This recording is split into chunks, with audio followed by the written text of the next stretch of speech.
Buenos días, un gusto realmente estar con ustedes, encantado de participar en esta entrevista.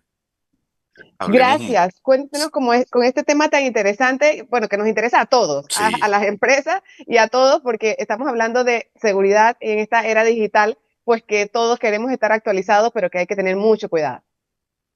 Claro, bueno, lo primero y creo que más importante es todos sabemos que pandemia y COVID para aquí hemos transformado nuestra forma de hacer muchas cosas en el día a día y una es obviamente hacer, digamos, todo lo que tiene que ver con las transacciones financieras. O sea, todo lo que hablamos hoy de pagos digamos, todo lo que es hoy el uso o la interacción que tenemos hoy, ya sea como personas o como empresas con los bancos, se modificó dramáticamente. Antes íbamos a las agencias, a las sucursales, operábamos en persona.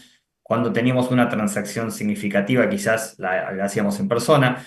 Toda esa costumbre o ese hábito de operar los sistemas bancarios se modificó no solamente por la pandemia, sino también por un tema de conveniencia, practicidad y obviamente también una operatoria que pasó a ser lo que decimos 7 por 24. Es decir, ya no solamente estamos pensando en el horario de atención de un banco o de un canal financiero, sino lo queremos hacer en cualquier momento. Y Y ya no eso hacemos obviamente fila, nos... Andrés. Las ¿Perdón? filas ya no existen, ya no queremos hacer fila. No queremos hacer filas. Obviamente, los bancos también resignifican un poco el objetivo de una agencia o de una sucursal, que es el de brindar una atención más personalizada, una experiencia inclusive como clientes de un banco y no tanto ir a hacer algo transaccional que lo podemos hacer a través de un canal digital. En los porcentajes de uso o de transacciones que se cursan por los canales digitales aumentaron dramáticamente y de hecho quizás inclusive en las franjas etarias más jóvenes nunca ni fueron ni van a ir quizás al banco, y eso creo que también es un cambio y a medida que más gente nativa digital va creciendo, esta tendencia va a ser mayor. Con lo cual ese es el contexto donde nosotros nos ubicamos. A partir de ahí pasa a ser mucho más crítico, no solamente para el banco, que tiene como objetivo brindar, digamos, confianza y seguridad en su entorno de negocios o de pagos digitales o de transacciones digitales, sino para cada uno de nosotros de brindar seguridad a estos canales digitales de atención. Ahí creo que la principal cuestión que podemos comentar es que es muy diferente cómo operan los canales de banca a individuos o banca en línea para personas respecto de las operatorias para las empresas. Ahí eso es un primer tema donde si bien pueden haber empresas más, lo que llamamos pymes o más pequeñas, que casi que son o transaccionan casi como una persona, realmente es diferente. ¿Por qué? Porque lo que es la banca personas normalmente se opera a través de lo que sería la banca móvil, que es hoy, digamos, todos vivimos, o en el caso de Yapi o cualquier otra, sin hablar de una marca en particular o una empresa en particular, pero o de lo que hacemos con nuestros bancos, lo hacemos a través del móvil en un gran porcentaje. Entonces, y eso es muy diferente a las empresas, donde las transacciones de las empresas en su mayoría se cursan a través de las aplicaciones web o lo que sería la banca en línea web y se utiliza un computador, una computadora, una laptop para transaccionar. Eso ya nos plantea dos escenarios distintos, más allá de todo lo que serían los dobles factor de autenticación. Digamos, cuando hablamos de protección de un canal digital, por un lado está la protección que le da el banco a ese canal digital en su infraestructura tecnológica, en cuán seguras son sus aplicaciones, y por otro lado está la seguridad del usuario que transacciona con el banco. Y entonces ahí es muy diferente la seguridad de un usuario persona, que casi siempre está relacionada con un dispositivo móvil, que la de la banca empresas que muy factiblemente sea a través de la web. claro. ¿Y por qué Andrés, esto? Sí. sí, te quiero preguntar qué situaciones o escenarios se pueden encontrar ustedes como especialistas y analistas. O sea, desde la usurpación de identidad, desde, no sé, cobro por duplicación. ¿Qué situaciones serían las que deberíamos tener como presentes y estar alertas? Bueno, es muy buena pregunta. El primer punto importante, hoy casi todo lo que tiene que ver con la afectación o los fraudes en los canales digitales arranca por un robo de identidad. Entonces, ¿y cómo se producen los robos de identidades? En un gran porcentaje se producen a través de estafas. ¿Cómo son esas estafas? Las tradicionales son los famosos correos de phishing o de, digamos, de cómo hacer que una persona voluntariamente o involuntariamente nos entregue sus credenciales y a partir de eso poder, digamos, estafarla. Pero también pueden ser el robo de identidad. Ejemplo, si yo opero con una computadora, puede ser que no tanto me roben la identidad, sino que me hackeen la computadora, que puedan ver todo lo que pasa en la computadora y que a partir de ahí puedan robarme la identidad o directamente suplantar, si yo consumo un servicio bancario a través de un sitio web, suplantar ese sitio por otro. Cuando yo entro a un X banco y pongo www al banco tal, quizás voy a parar a otro lado. Entonces, y eso se puede dar con más facilidad o con más frecuencia, donde en los ordenadores, en las computadoras, es más difícil que eso suceda en los canales de banca móvil. ¿Por qué?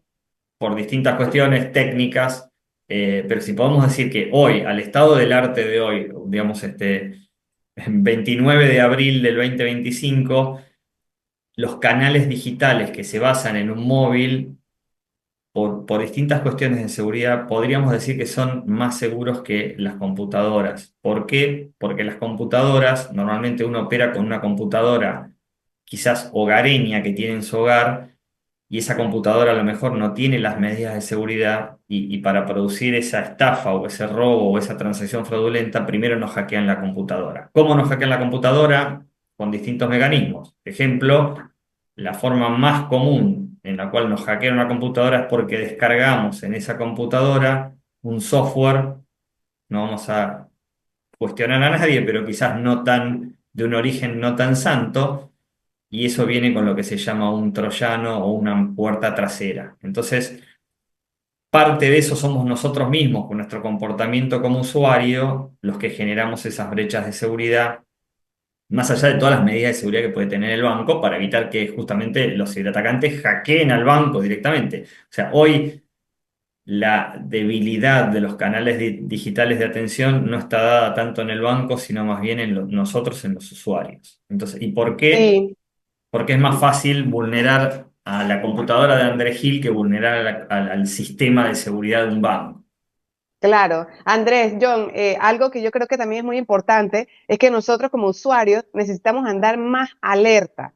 Lo digo porque yo he visto, por ejemplo, gente que se estaciona al lado mío o gente que va en la fila al frente en el supermercado, por ejemplo, y yo puedo ver cuando entran a su banca en línea, yo puedo ver el password que ponen. Entonces yo digo, una persona con estos Zoom que tienen los celulares ahora, perfectamente puede ver usuario, contraseña y entrar porque casi todos aquí tenemos el mismo banco. Entonces son cositas en las que yo creo que también tenemos que andar mucho más cuidadosos. Que tú Sí, puedes ver y también hay cámaras de vigilancia que no digo que la gente está pendiente de eso, pero uno también tiene que ser un poco como, a ver, Muy tener cuidadosos. la suspicacia.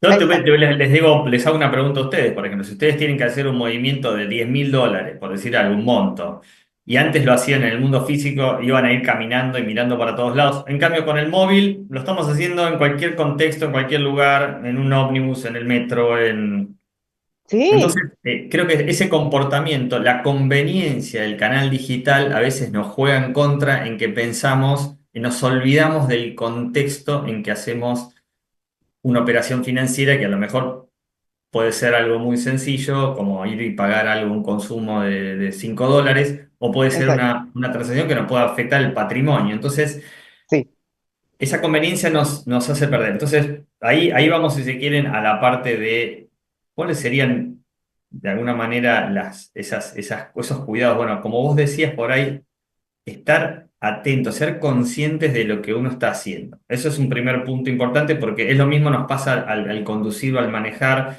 Si vamos haciendo mil cosas, escuchando música, etcétera, etcétera, hablando por el exactamente. móvil y probablemente aumentemos el riesgo de sufrir un accidente conduciendo. Acá es lo mismo, ¿no? Entonces, primer punto, ser conscientes. Segundo punto, que es muy importante es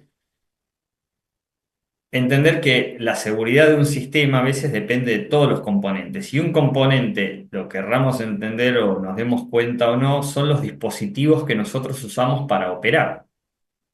Esos dispositivos puede ser, por ejemplo, en este momento, yo estoy hablando con ustedes desde la computadora de Deloitte, que tiene unos ciertos niveles de seguridad, etcétera, etcétera, que puede ser diferente a la computadora que tengo en mi casa, que quizás no tengo una persona o un equipo de tecnología o de seguridad global que está custodiando esa máquina porque es una máquina personal. Entonces, esos dispositivos hacen la diferencia. O sea, tener un dispositivo seguro para transaccionar las cuestiones financieras es muy importante. Eso a nivel persona, pero si nos vamos al nivel empresas, mucho más. Es decir, bueno, quizás una empresa X global, etcétera, o que tiene una cultura de seguridad puede tener buenas medidas de seguridad, pero si quizás nosotros no tenemos un responsable de seguridad o no tenemos alguien de tecnología que entienda, etcétera, quizás nuestra red informática, nuestra empresa, que puede ser una pyme, no tiene esas medidas de seguridad. Entonces, ¿qué medidas podemos tomar o qué conciencia tenemos que tener si quizás el gerente financiero, quien, el tesorero, quien mueve los dineros,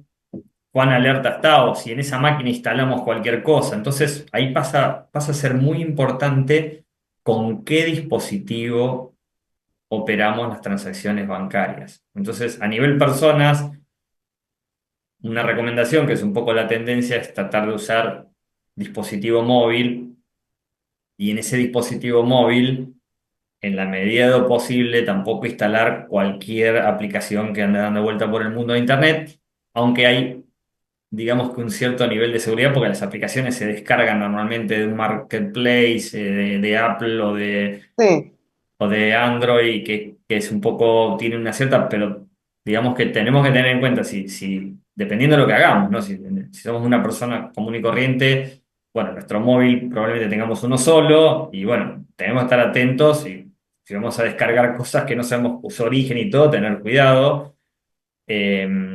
Si somos una empresa, obviamente, ¿con qué dispositivos, es un móvil o una computadora, hacemos las transacciones? Entonces, yo tengo muchos amigos que son CFOs o gerentes financieros de compañías y decimos, bueno, tengan para hacer las transacciones un dispositivo que lo usen solamente para eso. En una empresa creo que se pueden dar el lujo de tener un dispositivo al cual no le instalen nada, que esté actualizado. Obviamente que no le bajen software no licenciado, sí, ciertas cuestiones mínimas de protección del dispositivo como un elemento clave.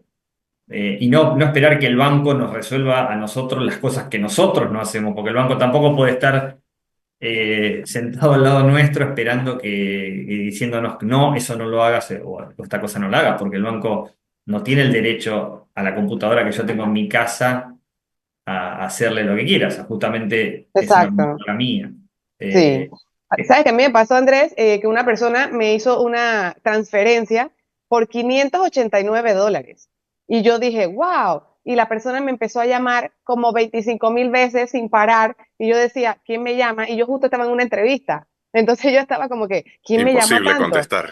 Imposible contestar. Y entonces yo decía, ¿pero quién me llama tanto? Y era una señora que simplemente se equivocó de Lorena. Obviamente que yo inmediatamente pues le devolví su dinero, pero yo sé y he escuchado por ahí pues que no siempre es así. Entonces, claro. imagínate qué miedo, pobrecita, estamos hablando de más de $500, o sea, no Ah, eran $5. claro, Andrés, y preguntarte también, ahora que Lorena habla desde esta perspectiva, muchas veces suponemos que estas medidas de protección y ciberseguridad aplican para las grandes y medianas empresas. ¿Qué pasa con los emprendedores, estos negocios de muy poco personal, pero que también tiene transacciones que son considerables desde el punto de vista de que no siempre hay un presupuesto o tal vez como el emprendedor hace muchas cosas al mismo tiempo, puede pasar por alto detalles como eh, eh, capacitar a los colaboradores sobre qué medidas de protección deben tomar?